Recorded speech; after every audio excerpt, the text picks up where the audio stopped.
Medieval హిస్టరీలోని రాజపుత్ర యుగంలో వారి సాహిత్య గ్రంథాలు మరియు రచయితలు క్షేమేంద్రుడు బృహత్ కథామంజరి నుప్పాలి రాశాడు. పతంజలి వచ్చి మహాభాష్యం, జయదేవుడు గీతా గోవిందం, బట్టి నారాయణ వేణి సంహారం ఇది నాటకం, ఆర్యభట్టు లీలావతి గణితం, కృష్ణమిత్రుడు ప్రబోధ చంద్రోదయం నాటకం, కల్హణుడేమో రాజతరంగిణి రాశాడు.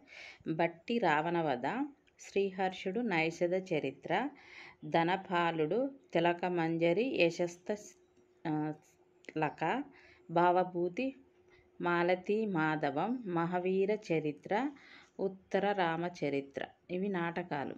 ఇతనికి కాళిదాసు అంతటి నాటక రచయితగా పేరు. ఎవరికి అంటే భావభూతికి.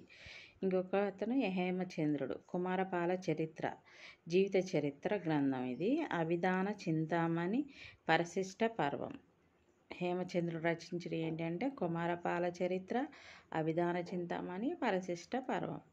నెక్స్ట్ సోమదేవుడు కథాసరిస్సాగరం రచించాడు. సారంగదేవుడు వచ్చి సంగీత రత్నాకరం, రాజశేఖరుడు కర్పూర మంజరి. నెక్స్ట్ మురారి, ఈయన అనర్ఘ రాఘవ నాటకం రచించాడు. మాధవ భాకరుడు మాధవ నిధనం ఇది వైద్యశాస్త్రం.